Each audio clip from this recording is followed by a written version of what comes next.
Risk is the price you pay for opportunity. Meet CJ Nettles, Catholic High School's playmaker, the determined running back who makes every yard count with a will as unyielding as a sledgehammer to a stone. He proved his critics wrong and is now on a slow walk of recovery after a minor surgery this offseason. Prior to the season, my doctor told me I had a high ankle sprain from last season.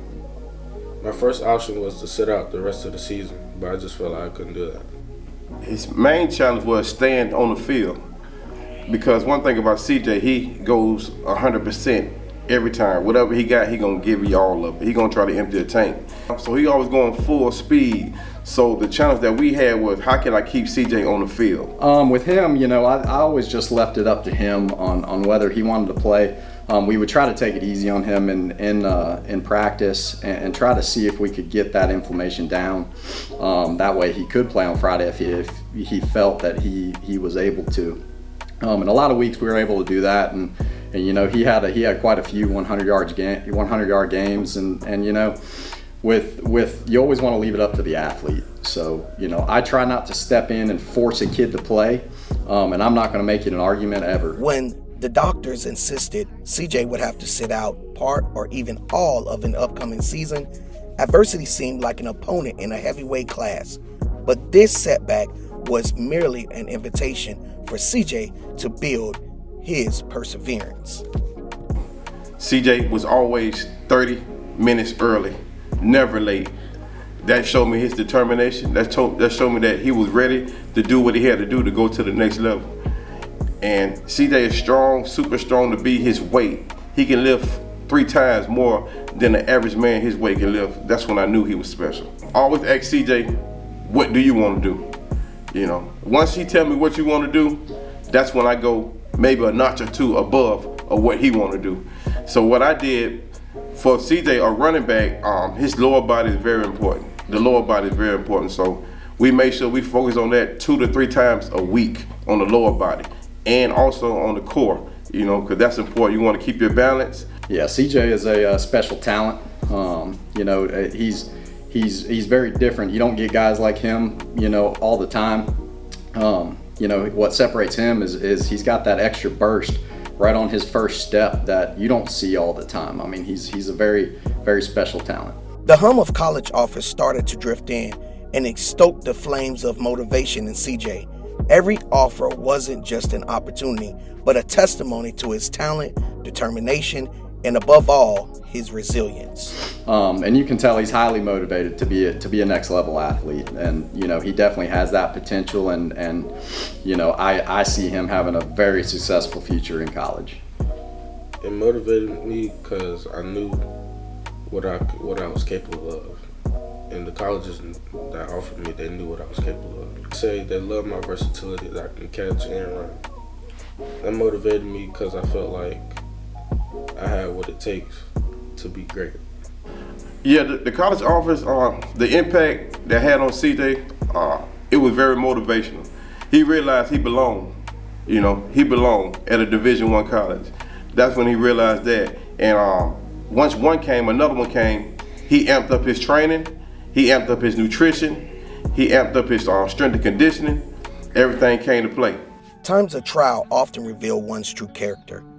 The disappointment of losing to Walton, nursing the bite of an injury, was a hard pill for CJ to swallow. When he went down, obviously, I was a little nervous at first. He's definitely our big time player. He's our go-to guy in the backfield. With him, those injuries were nagging throughout the entire season. But he's got a level of toughness that when you put it in his court and when you leave it up to him to play, he's always going to choose to play. We try not to pressure him, but he's a different level of athlete that he definitely wants to be on the field at all times. I couldn't maintain a positive mindset. I was angry. I wanted to isolate myself. I just didn't feel like being around anybody. I've never seen a kid more frustrated than CJ after that game. We were very frustrated. That was a game, obviously, you saw in the second round when we played them again that we should have won that game. So that one brings back a lot of frustrations. I think if we had CJ, you know, it would have been very beneficial to us. But destiny had a rematch in store. The return to face Walton in the playoffs, post-injury, was indeed a rising crescendo in CJ's journey.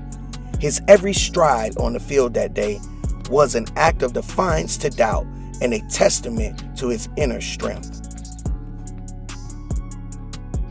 We reviewed the film and we noticed, you know, we were running the ball very well to a point where it seemed like if we did a couple things different, they would not be able to stop our running game. And so we put the ball in their hands, and we pretty much ran the Wildcat the entire game, and they were having a hard time with it. So it definitely, I think it hurt them a little bit, knowing that, you know, we're gonna run this until you stop it, and the entire game they just could not. In heaven, I've coached some very talented guys throughout my career. I have never had this talented and this deep of a running back core, and it is very special to be able to have that 1-2-3 punch with, you know, CJ, who's got that burst, huge burst, and once he's gone, he's gone. To Nigel, who's got some of the best vision I've ever seen in my entire life, and then Vaughn, who just, when he runs the ball, he just wants to hurt people. And he was anxious. He was eager to get. He wanted to play. He wanted to play real bad, you know. But like I said, man, your time's gonna come. It's gonna come. I just feel like if both of them was on the field together, it might have been a different outcome in the semifinals. If I got on the field, I believe it was a guaranteed win because I believe in myself. I'm confident because every time I step on the field, I just make plays. And big-time players make big-time plays. I'm a big-time player. Now speaking directly to college coaches who see the potential in his every move, CJ wants you to know that his resilience comes with an ingrained commitment to excel, to rise, and to overcome every adversity every single time. You know, definitely his toughness that he shows throughout the season, especially this season, his character and his work ethic. That kid, you know, you can't slow him down. That kid is always working to a point where we have to take the initiative to slow him down, because the kid, all he wants to do is work. He's gonna work. He's very respectful, always on time. You show him, you teach him and show him the right way, he'll soak it in. He's like a sponge.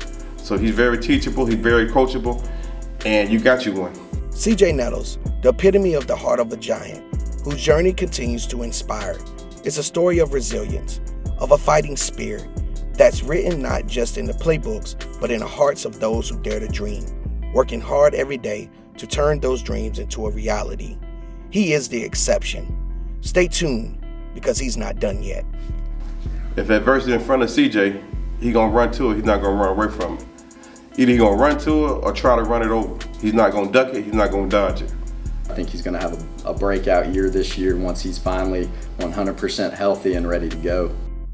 And somebody do work.